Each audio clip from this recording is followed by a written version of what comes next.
The alarm screams, shattering the silence of a room that feels less like a sanctuary and more like a waiting room for a life that hasn't quite started. You are 35, perhaps 50, or maybe 65. It does not matter, because time has ceased to be a measure of experience and has become merely a measure of endurance. You rise, your feet hitting the cold floor, and you step onto the conveyor belt of your existence.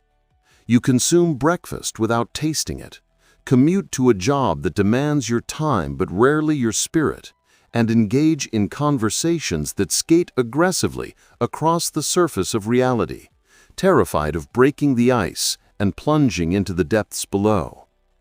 Deep down, beneath the layers of professional competence and social pleasantries, there is a gnawing, rhythmic ache. It is the sensation of hollowness. You have stability, yes, the bills are paid, the roof is secure, and the pantry is full. But the soul is starving. You look at your partner, your children, or your friends, and you feel a pane of glass separating you from them, a disconnect that renders every interaction slightly muffled, slightly gray. You are operating on autopilot, sleepwalking through the only life you will ever be given. Then comes the moment of reckoning. It usually happens in the bathroom mirror under the harsh glare of fluorescent lights. You look up, splashing water on your face to wash away the fatigue, and a stranger stares back. The eyes are dull, lacking the fire of curiosity or purpose. The shoulders are heavy, burdened not by the weight of the world, but by the weight of unlived potential. A quiet, terrified voice in the back of your head whispers a question that chills you to the bone. Where did I go? This feeling, this existential drift, feels uniquely modern, a symptom of a digital age drowning in noise and devoid of meaning. But it is not new. It is a timeless human condition. 2,000 years ago, the most powerful man on earth, Marcus Aurelius, sat in a cold tent on the edges of the Roman Empire, surrounded by death and plague, wrestling with the same darkness. Seneca, a man of immense wealth and political influence, lay awake at night consumed by anxiety, anger, and the terrifying speed of passing time. Epictetus, born a slave and crippled by a cruel master, understood the chains on the body were nothing compared to the chains on the mind. These three men, an emperor, a statesman, and a slave, walked three very different paths, yet they arrived at the same destination. They discovered a brutal, beautiful truth that freedom is not a condition of the world, but a condition of the soul. They left us a map, a triad of reconstruction that requires no money, no permission, and no external validation. It requires only the bravery to dismantle the person you have become to make room for the person you were meant to be. This is not a list of tips, it is a philosophy of total rebirth. It begins in the mind, descends into the body, and ultimately resurrects the heart. The reconstruction of the self must begin at the source of the collapse, the mind. Marcus Aurelius famously wrote that we have power over our mind, not outside events, and that realizing this brings strength. It sounds simple, almost trite, until you truly examine the state of the modern consciousness. Today, we have surrendered the sovereignty of our minds. We do not own our thoughts. We lease them from the highest bidder in the attention economy. Our mental landscape is a battlefield where news cycles, social media algorithms, and the endless crushing weight of comparison wage war for every inch of our focus. We scroll, we react, we outrage, and we consume, gorging ourselves on information while starving for wisdom. The first step in reclaiming this territory is a radical detox of the intellect. You cannot build a cathedral of character using the rubble of internet gossip and fear-mongering. Just as a finely tuned engine cannot run on sludge, a resilient mind cannot function on mental garbage. This requires a conscious, aggressive filtering process. It means waking up and refusing to touch the glowing rectangle that connects you to the chaos of the world.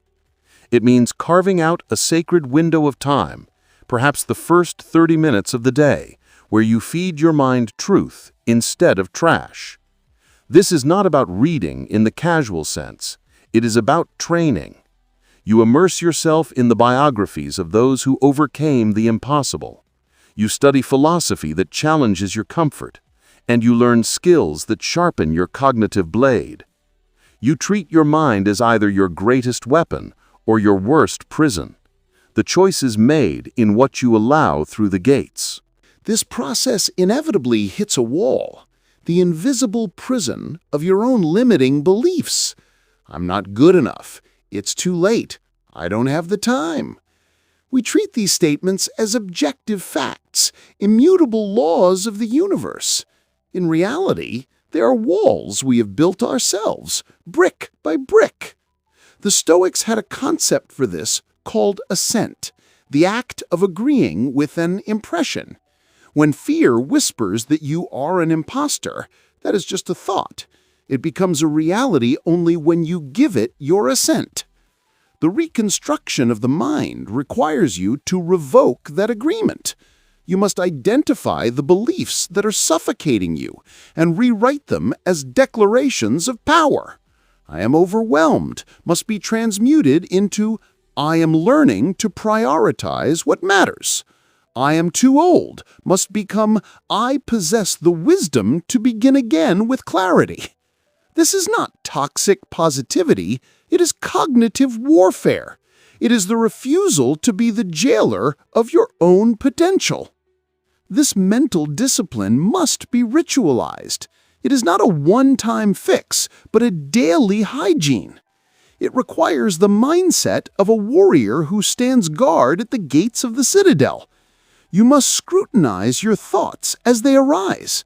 When a thought of envy, fear, or lethargy appears, you catch it, examine it, and ask if it serves the sovereign ruler of the mind.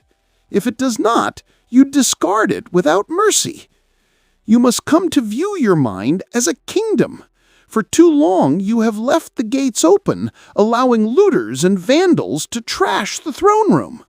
Now you close the gates. You take the crown. From this moment on, no one rules this domain but you. Once the mind is secured, we must turn our gaze to the physical vessel that carries it.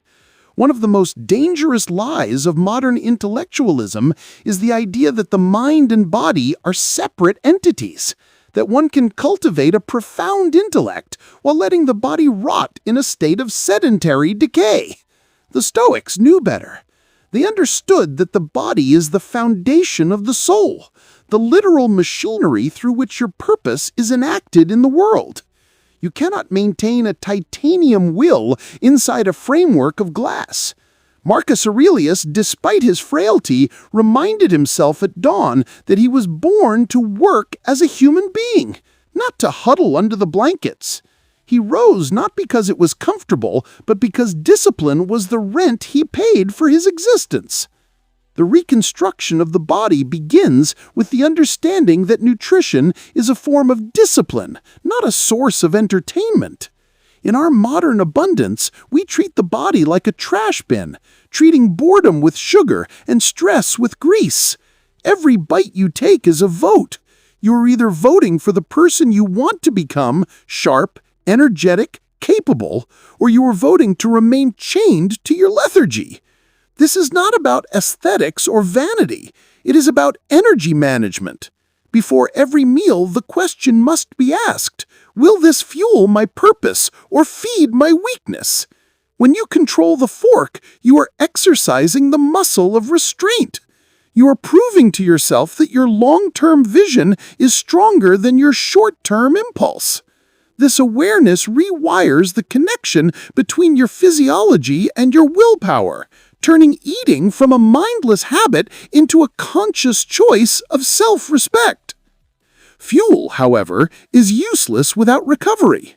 Seneca warned us that we do not have a short time to live, but that we waste much of it. We steal from our own future by refusing to rest. We trade the vitality of tomorrow for another hour of mindless scrolling or television tonight. Sleep is the primary energy source of wisdom. No one has ever built a legacy on a foundation of exhaustion. A tired mind is reactive, emotional, and weak. A rested mind is proactive, logical, and resilient. Protecting your sleep, demanding 7 to 8 hours of darkness and silence, is not an act of laziness. It is a strategic withdrawal. It is the warrior sharpening his sword before the battle. When you sleep well, you reset the neurochemistry of your brain, balancing your emotions and sharpening your focus. It is a non-negotiable ritual of self-preservation. Yet a well-fueled and well-rested body must move. Emotion is biological. It lives in the tissues, the gut, and the chest. When we stay still, our anxieties stagnate, turning into a swamp of toxic rumination.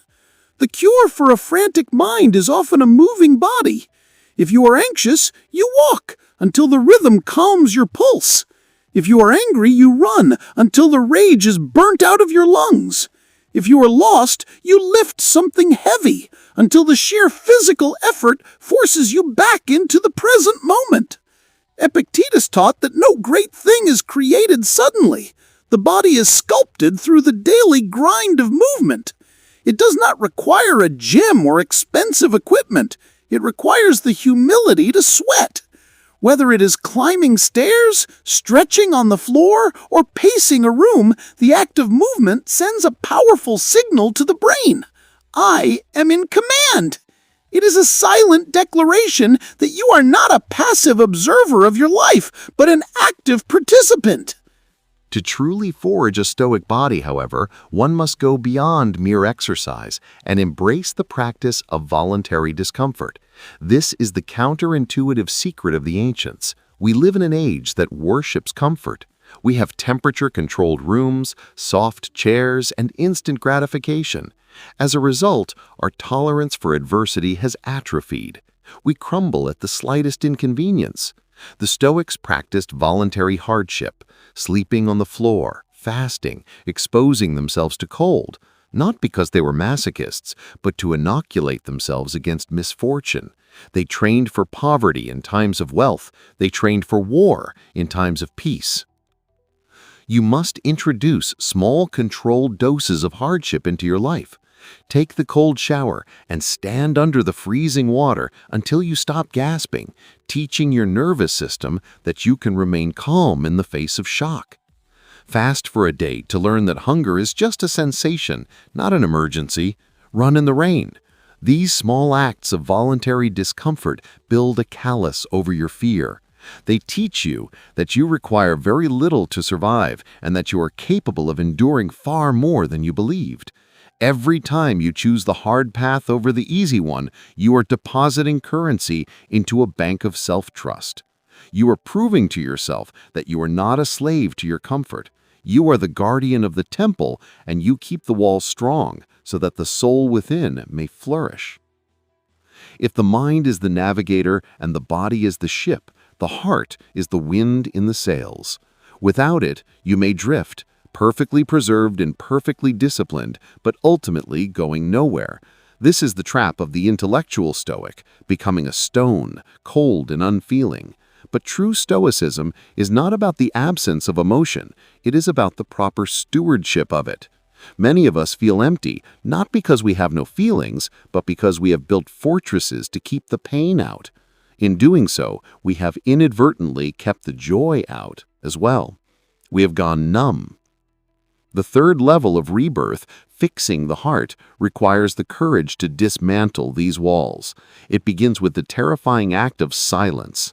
You must find your heart again by stripping away the distractions that drown out its beat.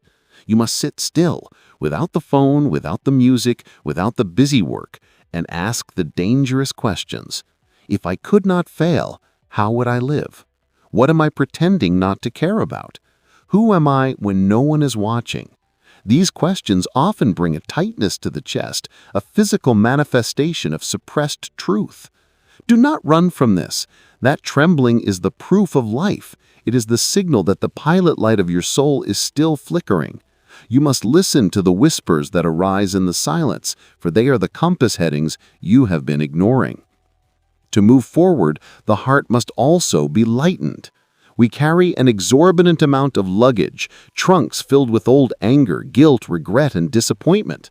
We replay old arguments in the shower. We nurse grudges like pets. We flagellate ourselves for mistakes made a decade ago. Epictetus reminded us that it is not what happens to us that hurts us, but our reaction to it. Holding on to past pain is a choice to react to a ghost. It is a form of self-imprisonment. The reconstruction of the heart demands the practice of radical forgiveness. This is not about exonerating those who hurt you or saying that what happened was acceptable. It is about declaring that you are too valuable to be a storage facility for poison. You must forgive. Forgive the parents who didn't know how to love you. Forgive the friends who drifted away. Most importantly, forgive yourself for the time you wasted, for the mistakes you made, for the person you were when you didn't know better. Write it down. Burn the paper. Visualize the chain snapping. When you let go, you do not become weak. You become aerodynamic. Forgiveness is the art of cutting the anchor so the ship can finally sail. Finally, a healed heart must have a direction, and that direction is outward. A heart that beats only for itself eventually cannibalizes itself. The Stoics believed in sympatia, the cosmic interconnectedness of all things. Marcus Aurelius wrote that what harms the hive harms the bee. We are social animals, wired for connection and service. The hollowness you feel is often the result of a self-obsessed existence. We spend so much time thinking about our careers, our image, and our feelings that we forget we are part of a whole. Purpose is not a treasure you find on a map. It is something you create through the act of giving. You must pay attention to when you feel most alive. It is rarely when you are buying a new gadget or watching a show. It is when you are helping a friend move, when you are teaching a child, when you are creating something that solves a problem for others. These are the clues. You must orient your life towards service. It does not have to be grand. You do not need to start a charity today. You just need to shift your orientation from what can I get to what can I give. Start small. Perform an anonymous act of kindness. Listen to someone without waiting for your turn to speak. When you live for something larger than your own ego, your heart expands. It overflows. It becomes unbreakable because it is no longer a fragile glass jar holding your own emotions, but a conduit for the collective good. Now, having traversed the landscapes of the mind, the body, and the heart, we must understand that these are not separate silos. They are a trinity. They form a circle of rebirth. You cannot fix the mind if the body is inflamed and exhausted, poisoning the brain with cortisol. You cannot train the body if the mind is weak and undisciplined, unable to sustain the effort. And you cannot sustain the discipline of mind and body if the heart is empty, devoid of a reason to endure the suffering. The mind provides the direction, the compass. The body provides the vehicle, the vessel. The heart provides the fuel, the flame. If one collapses, the journey ends. But when all three move in harmony, you become something more than just a productive member of society. You become a force of nature. You become unstoppable. This was the path of the ancients. Marcus Aurelius was not a god. He was a man who struggled with his temper and his despair, yet he woke up every day and chose the path of the emperor-philosopher. Seneca wrestled with hypocrisy and fear, yet he chose the path of wisdom. Epictetus lived in chains, yet he chose the path of absolute inner freedom. They were not perfect. They were simply relentless. They understood that perfection is a myth, but alignment is real. You do not need to be flawless to begin this transformation. You do not need to wait for the conditions to be right. The conditions will never be right. You will always be tired. You will always be busy.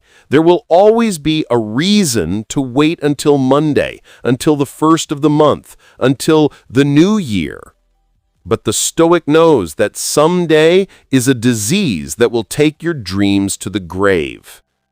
There is no old life to go back to. That version of you, the one staring blankly into the mirror, is dying. Let it die. There is only the new life waiting for you to possess it.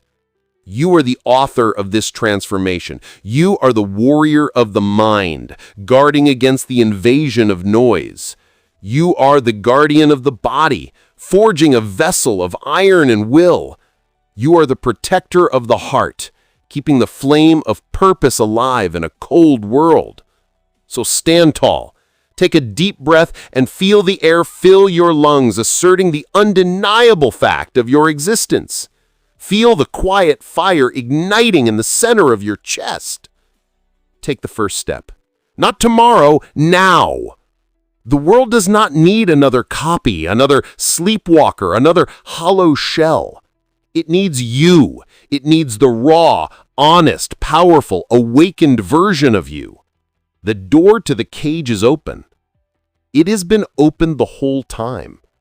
All you have to do is walk through it.